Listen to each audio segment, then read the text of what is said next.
Hola, buenas noches. Seguimos con la transmisión en vivo conjunta entre La Izquierda Diario Chile y la FILS, la Feria Internacional del Libro y las Ciencias Sociales.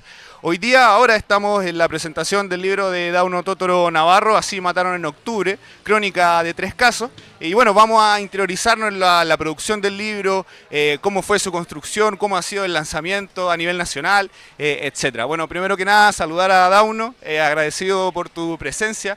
Vimos que recientemente hiciste la presentación del libro junto a Claudio Nach y Alejandra Arriaza. Alejandra Reaza, que tuvo lleno total. Felicitaciones por el Gracias. éxito.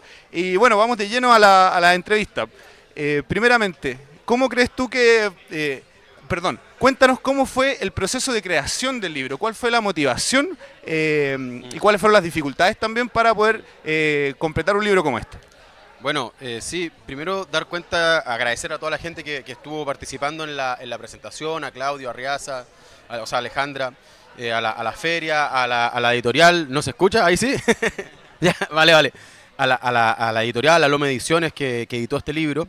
Este es un libro que relata 3 historias, los casos de Alex Núñez, de Yochoa Osorio y de Romario Veloz, 3 asesinados en la revuelta popular del 2019, desde la perspectiva de 2 madres, de Natalia Pérez, la pareja o expareja y madre de los hijos de Alex Núñez, y las madres Solange Arias, madre de Yochoa, y Mary Cortés, madre de Romario Veloz.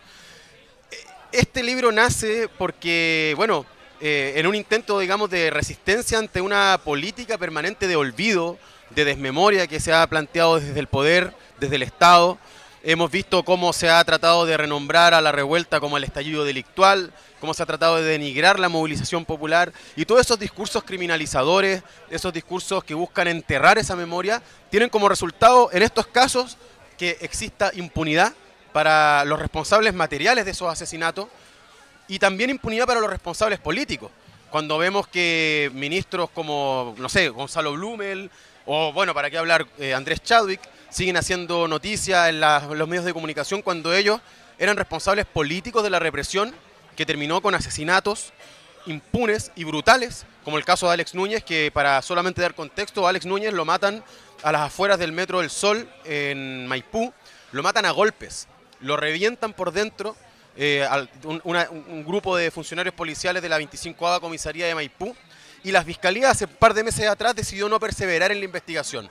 O sea, eso ya es aberrante, que la Fiscalía decida no perseverar en casos de violación a los derechos humanos donde haya gente del Estado involucrado, y siendo que no estamos hablando de un caso donde hay un responsable entre decenas de miles de funcionarios, no es buscar una aguja en un pajar, es buscar 2 unidades operativas al interior de una comisaría. Eso demuestra la desidia institucional del Estado de Chile para permitir que haya impunidad en este tipo de casos. Bueno, si bien es cierto, la crónica sobre 3 casos de la revuelta, sus protagonistas son mujeres, Sí. son madres, parejas. ¿Cómo fue trabajar con ellas y cuál es el rol que ellas finalmente jugaron en el desarrollo del libro? Bueno, claro, eso fue una coincidencia, o sea, no fue algo que se haya buscado narrativamente, sino que fue una coincidencia en el sentido de que eran precisamente quienes estaban más activas en la lucha por justicia, estaban y están, porque al día de hoy los casos siguen abiertos, ya sea política o jurídicamente, judicialmente. Y bueno, ellas siempre tuvieron una gran disposición a conversar, a dar a conocer los casos, porque eso es lo otro. O sea, aquí existe un intento de ocultar lo que ocurrió, y la prensa tradicional evidentemente poco y nada ha dado a conocer los pormenores de estos casos, de estas luchas que se han dado. Evidentemente durante el gobierno de Piñera no fueron escuchados, y tampoco durante el gobierno de Boric, y lo han dicho muy claramente las abogadas y las familiares también, que las autoridades no los han recibido, que los fiscales no los han recibido. Entonces, hablar con ella fue una cuestión muy emotiva en un sentido, porque es su vivencia, y porque finalmente, si bien estos son 3 casos de Alex, Romario y Yochoa, al fin y al cabo las protagonistas de la lucha por justicia son ellas 3. Y se convirtieron en eso, las protagonistas de esta pelea por justicia. Cuéntanos un poco más de la experiencia donde finalmente ellas abren las puertas de su hogar, abren las Sí. puertas de su intimidad y se abren un poco a contar cuestiones bastante crudas. Cuéntanos un poco de cuál fue la dificultad más grande con la que te encontraste en ese camino. Mira, la verdad es que de parte de ellas mucha dificultad no hubo, porque ellas estuvieron siempre muy dispuestas a hablar. O sea, ante la necesidad porque ellas obviamente más que nadie veían este problema del olvido, este problema de la injusticia, de la impunidad, y ellas estaban absolutamente dispuestas, a pesar de que para ellas era doloroso contar esta historia. O sea, una de ellas me decía, o sea, cada vez que tú vienes para acá y conversamos, yo termino destruida porque era recordar cosas que habían pasado hace 3 años atrás, que seguían abiertas, que seguían sin justicia, pero que ellas consideraban necesario para que estas historias no quedasen en el olvido, no quedasen en el, comillas, pasado. Y bueno, como ellas, hay decenas de otras mujeres, decenas de otros casos, decenas de otras familias. Porque como tú decías, son más de 30 casos, los casos de asesinados en la revuelta, donde de una manera u otra el Estado tuvo una responsabilidad. Y quería hacer un comentario, porque son 3 casos, y no por tampoco una coincidencia, sino que esto fue una decisión, ya que Alex Núñez fue asesinado por la acción de policías. Romario Veloz fue asesinado por disparo de militares, y Yocho Osorio fue encontrado calcinado junto a otras 4 personas en las bodegas Kaiser en Renca. Y esas fueron las 3 formas que tuvo el Estado de asesinar y de reprimir y quitar la vida durante las protestas de la revuelta popular. A través de la acción de militares, de policía y estos casos extraños de incendio en edificios donde han encontrado cuerpos calcinados y donde lo denuncian las familias, organismos de derechos humanos y abogados y abogadas, que todos los procedimientos que aplicaron las instituciones responsables como el Servicio Médico Legal o la Fiscalía fueron absolutamente irregulares, donde se levantaron el sitio del suceso sin seguir los protocolos, donde no se cercó el sitio del suceso de la manera que correspondía, donde las exhumaciones fueron totalmente insuficientes. Y esto no solo pasó en Kaiser, esto pasó en Maipú, en un Contrumart, en Arica, en un supermercado. Son decenas de casos que ocurrieron así durante la revuelta. Bueno, también sabemos que realizaste una gira nacional en la presentación del libro. Cuéntanos un poco cómo ha sido el recibimiento de la gente de un texto como este. Bueno, sí, de eso estamos muy, muy agradecidos, evidentemente. El libro, esta es como la 10ª presentación que hicimos. En Santiago hemos hecho como 3 o 4, hicimos en Valparaíso, en Temuco, en La Serena, en Arica, en Antofagasta. Y siempre hay mucho interés en poder escuchar estas historias, en poder conocerlas. Y ¿sabes qué? Mucha gente me dice, hoy, ¿sabes? No me acordaba de lo que había pasado. No tenía, yo sabía, pero había olvidado de estos casos, de estos nombres. Y creo que eso es muy relevante.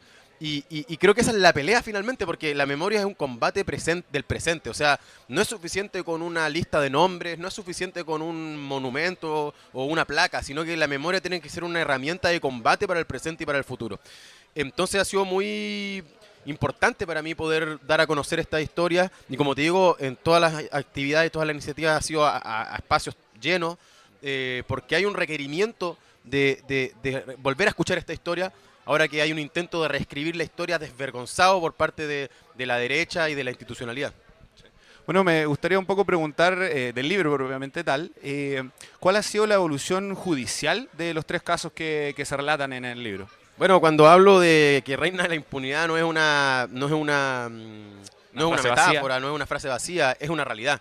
En los 3 casos, bueno, ya comentaba lo de Alex Núñez. Alex Núñez, insisto, fueron 2 unidades operativas de una comisaría los posibles responsables. Esto no lo digo yo porque se me ocurrió, esto lo dice un perito de Carabineros que se presentó en el lugar de los hechos a pocas horas de lo que había ocurrido, y que estuvo conversando con vecinos, incluso amedrentando a vecinos, y el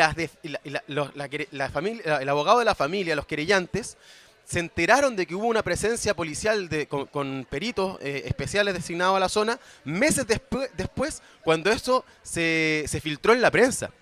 Y la Central Nacional de Comunicaciones de Carabineros, CENCO, tiene que dar a conocer inmediatamente cuando hay hechos de este nivel de violencia. Y cuando estos hechos son dados a conocer, los altos mandos inmediatamente saben lo que ocurrió. Entonces, y todo esto además está registrado, por lo tanto se sabe qué unidades eran las que estaban operativas en ese momento, qué funcionarios policiales eran los que componían esas unidades, y se sabe que eran de la 25ª Comisaría de Maipú. A pesar de tener toda esa información, la Fiscalía, 5 años después, decide no perseverar en las investigaciones. Ese es el primer caso, Alex Núñez. Luego está el caso de Yocho Osorio, que son los 5 asesinados en Kaiser. De nuevo, la exhumación fue muy cuestionada por distintos equipos médicos forenses. Se descubrió que los cuerpos calcinados tenían impactos de bala, al menos un par de ellos, que tenían lesiones que no correspondían a la acción del fuego, de las llamas en las bodegas. El conserje, el guardia de la empresa, denunció que llegaron 2 personas en moto con bidones a incendiar el lugar, y entregó las cámaras, los videos de las cámaras de seguridad de la empresa al encargado de seguridad, y esos videos se perdieron, no son parte de la investigación, y al día de hoy se avanza con una lentitud brutal. Tampoco hay imputado, tampoco hay claridad en el caso. Y el caso de Romario, él fue asesinado por disparo de militares.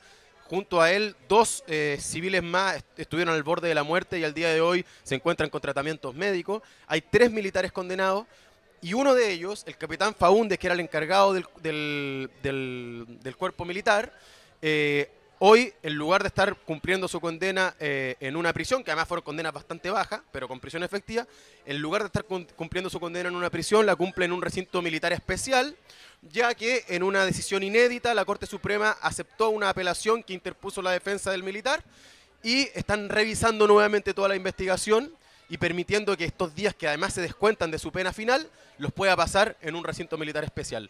Aquí todas las instituciones, insisto, militares, policías, fiscalía, servicio médico legal, el gobierno en ese momento, fueron puntos de choque para el avance de la investigación. Por poner solo un ejemplo, Mario Desbordes, el actual alcalde de Santiago, se negó a realizar cualquier tipo de sumario interno en el caso de los militares cuando se lo exigió la familia y los querellantes en el caso de Romario Veloz, por poner un ejemplo, donde se comprobó que hubo militares del Regimiento de La Serena que quemaron documentación que hubiese permitido más velozmente encontrar a los responsables de los disparos que terminaron con la vida de Romario. Bueno, y esta impunidad no solo se da en los 3 casos que retratan en el libro, sino que en general la Fiscalía no ha perseverado en decenas de las investigaciones de los casos por violaciones de los derechos humanos durante la revuelta. Sí, o sea, la gran mayoría, más del 95% de los casos no han terminado con responsables materiales, digamos, para qué hablar de los responsables políticos, no han terminado con responsables materiales condenados, menos en prisión. Eso en los casos de asesinados, eso en los casos de mutilados, eso en los casos donde hay denuncia de abusos sexuales. En la presentación del libro que tuvimos recién, un miembro de las brigadas de salud de acá de Santiago nos comentaba que el día en que cegaron a Gustavo Gatica, solo su punto de salud atendió a más de 640 heridos. Y eran 20 puntos de salud, 20 brigadas de salud las que estaban operando en ese momento. Y en un día atendieron solo uno de los 20 a 640 heridos. Y comentó que ellos tuvieron que atender a 3 casos de violencia sexual o de abuso sexual política por parte de fuerzas policiales en contra de manifestantes, y eso no se comenta en la prensa. De hecho, toda la política mediática ha sido dirigida a desmentir los supuestos casos, a ridiculizar a los denunciantes. Entonces eso es una cuestión transversal que abona precisamente a la impunidad al día de hoy. Sí. Ahora también me gustaría un poco que vayamos a la coyuntura, al contexto actual. ¿Cuál crees tú que es la relevancia de un libro como este en un contexto donde solo ayer vimos la lamentable y terrible asesinato de 2 hinchas de Colo-Colo, un niño de 13 años y una joven de apenas 18, los cuales fueron asesinados por la brutalidad policial, por la desorganización de la sociedad anónima y también por el fracaso del plan Estadio Seguro? En ese contexto, ¿cuál es la relevancia de este libro? Bueno, la relevancia es que en el fondo tiene todo que ver. O sea, lo que ocurrió ayer con Milan y con Martina, los 2 chicos que mueren por la brutalidad policial, aplastados por un carro de carabineros, es una cuestión que tiene directa relación con estos casos, ya que aquí se ha instalado una práctica de represión, de criminalización, persecución y hostilidad en contra de las juventudes populares, en contra de los sectores populares.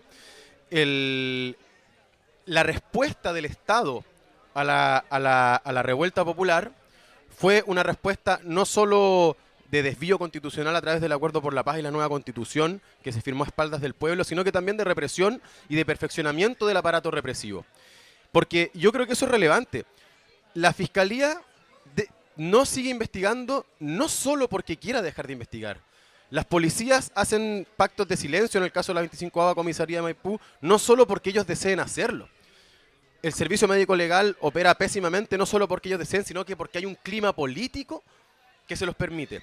Porque hay un andamiaje institucional que se los permite. Entonces, tiene que ver el hecho de que haya impunidad en los casos de la revuelta, porque también tiene que ver con que se han legislado leyes que permiten y facilitan esa impunidad. Y poner solamente un caso, y yo creo que es para mirar con alerta lo ocurrido ayer en el Estadio Monumental. La ley Naín Retamal, que fue promulgada por este gobierno, es una ley que no tiene nada que ver con seguridad. Es una ley que lo único que hace es otorgar impunidad a policías torturadores que han terminado saliendo libres producto de esa ley, y es una ley que permite e incentiva el uso de armas de fuego y el uso de la violencia policial en contra de civiles. Nosotros somos parte de una organización, una coordinadora de víctimas una coordinadora contra la ley Naín Retamal, donde está el caso de Tomás y Maximiliano de la población Juan Antonio Ríos, que fueron asesinados a sangre fría por un funcionario policial de civil. El caso se cerró rápidamente, no hubo ningún tipo de condena, chicos de 15, 16 años, asesinados en la madrugada, en la noche. El caso de David Toro en San Antonio, que seguramente habrán escuchado este caso brutal, que también ocurrió 3 días antes de que se promulgara la ley, una semana después de que se volviese a aprobar el uso del arma UCI, subametralladora UCI, por parte de las policías.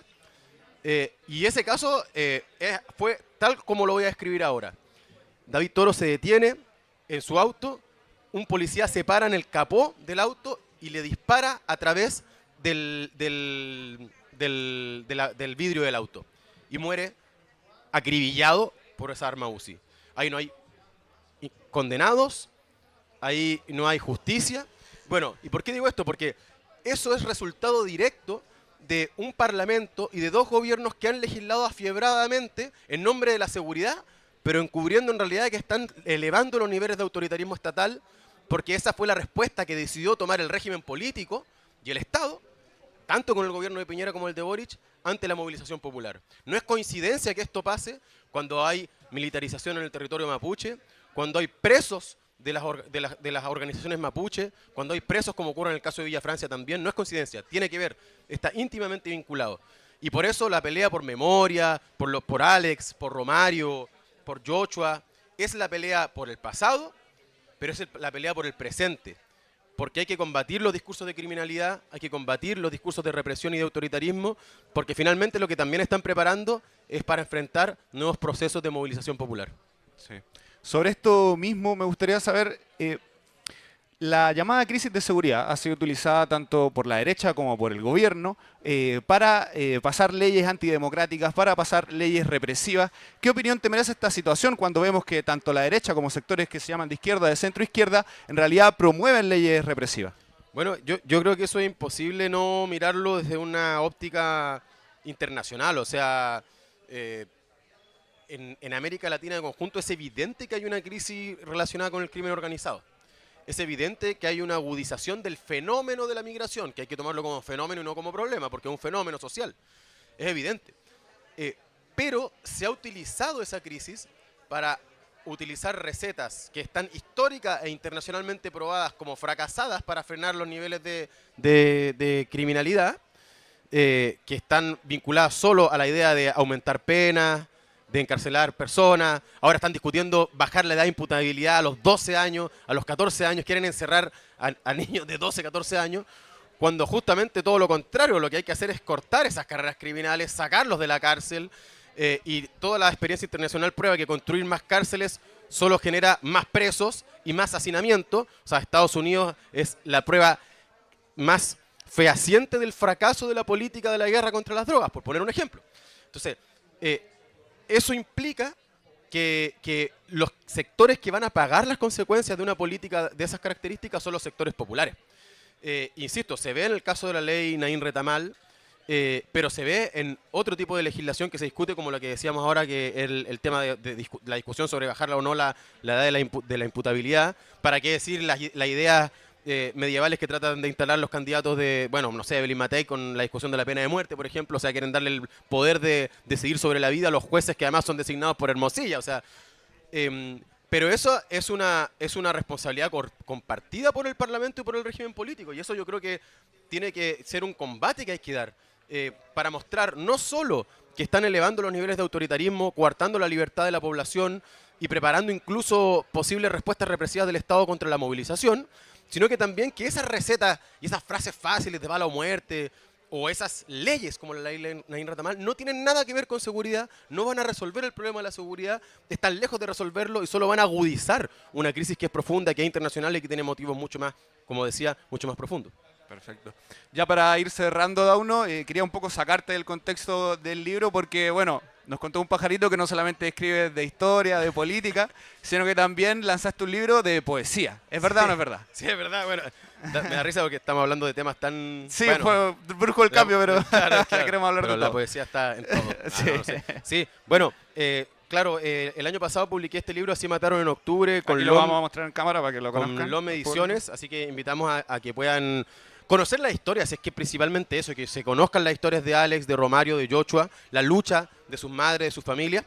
Y sí, el año pasado también con Inti Ediciones publicó un libro de poesía que se llama La Primera Despedida, que está disponible en Inti Ediciones y en varias librerías y también en el stand de Seibo Ediciones donde estamos, yo como Seibo, digamos. Así que eso. Ya, pues, Dauno, muchas gracias por tu tiempo, gracias por la entrevista. Sin duda que los ejercicios de memoria son tremendamente necesarios en todas las instancias posibles, así que agradecido nuevamente por tu tiempo. Bueno, gracias a ustedes, a quienes están detrás de la cámara y a toda la gente que está acá también escuchando medio forzados, pero bueno. Gracias de todas maneras.